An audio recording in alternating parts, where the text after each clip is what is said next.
ಪುಷ್ಪ bangle store Shikaripura. So ನಮ್ಮಲ್ಲಿ ವರಮಹಾಲಕ್ಷ್ಮಿ ಹಬ್ಬಕ್ಕೋಸ್ಕರ ಹೊಸದಾಗಿ return gift ಐಟಮ್ಸ್ಗಳು ತುಂಬ ಬಂದಿದ್ದಾವೆ. ಸೊ ನೋಡಿ, ಈ ಥರ ಚಿಕ್ಕ ಚಿಕ್ಕ ಮಣೆಗಳು, ಚಿಕ್ಕ ಚಿಕ್ಕ ಬೆಳ್ಳಿ ದೀಪ ಇಡಲಿಕ್ಕೆ, ದೀಪಗಳಿಡಲಿಕ್ಕೆ, ಕಳಶಗಳಿಡಲಿಕ್ಕೆ ಚಿಕ್ಕ ಮಣೆಗಳು 2 ಇಂಚು, 3 ಇಂಚು, 4 ಇಂಚು, 5 ಇಂಚು, 6 ಇಂಚು, ರೆಕ್ಟ್ಯಾಂಗಲ್ ಶೇಪಲ್ಲೂ ಇದೆ, ಸ್ಕ್ವಯರ್ ಶೇಪಲ್ಲೂ ಇದೆ.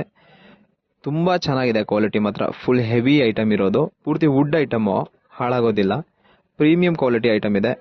ಸೊ ರಿಟರ್ನ್ ಗಿಫ್ಟ್ ಕೊಡ್ಲಿಕ್ಕೆ ಕೂಡ ಯೂಸ್ ಮಾಡ್ಬೋದು, ಮನೆಯಲ್ಲಿ ದೀಪ ಇಡ್ಲಿಕ್ಕೆಲ್ಲ ಯೂಸ್ ಮಾಡ್ಬೋದು, ಆರತಿ ತಟ್ಟೆ ಇಡ್ಲಿಕ್ಕೆ ಯೂಸ್ ಮಾಡ್ಬೋದು, ಯಾವ ಥರ ಬೇಕಾದರೂ ಯೂಸ್ ಮಾಡ್ಕೊಬೋದು. ತುಂಬ ಚೆನ್ನಾಗಿದೆ. ಸೈಜ್ಗಳು ಕೂಡ ನಿಮಗೆ ಎಲ್ಲ ಸೈಜು ಅವೈಲಬಲ್ ಇದೆ ಇದರಲ್ಲಿ. ಹಾಗೆ ನೋಡಿ, ಇದು ಹೂವಿಡೋಕ್ಕೆ ಪುಟ್ಟಿ, ಜರ್ಮನ್ ಸಿಲ್ವರ್ ಬುಟ್ಟಿ ಇದೆ ಹೂವಿಡೋದಕ್ಕೆ. ಇದರಲ್ಲೇ ಮೆಟಲ್ ಐಟಮ್ ಕೂಡ ಇದೆ, ಸೈಜ್ ಕೂಡ ಅವೈಲಬಲ್ ಇದೆ ಇದರಲ್ಲಿ ನಿಮಗೆ. ಇದು ಕೂಡ ಅಷ್ಟೇ, ರಿಟರ್ನ್ ಗಿಫ್ಟಿಗೂ ಯೂಸ್ ಮಾಡ್ಬೋದು, ಮನೆ ಪೂಜೆ ಪರ್ಪಸ್ಸಿಗೆಲ್ಲ ಯೂಸ್ ಮಾಡ್ಬೋದು. ಸ್ಟಾಕ್ ಖಾಲಿಯಾಗಿತ್ತು, ಮತ್ತೆ ಹೊಸದಾಗಿ ತುಂಬ ರೀಸ್ಟಾಕ್ ಬಂದಿದೆ. ಯಾರು ಬೇಕಿದ್ರೆ ಬನ್ನಿ, ಪುಷ್ಪ ಬ್ಯಾಂಗಲ್ ಸ್ಟೋರಿಗೆ ವಿಸಿಟ್ ಮಾಡಿ. ಹಾಗೆ ನಿಮ್ಮ ಫ್ರೆಂಡ್ಸಿಗೂ ಶೇರ್ ಮಾಡಿ ವಿಡಿಯೋನ. ಎಲ್ಲ ವೆರೈಟಿ ಐಟಮ್ಗಳು ಶಿಕಾರಿಪುರದಲ್ಲೇ ಸಿಗುತ್ತೆ. ಪುಷ್ಪ ಬ್ಯಾಂಗಲ್ ಸ್ಟೋರ್, ಶಿಕಾರಿಪುರ, ಮೇದರ್ಕೇರಿ.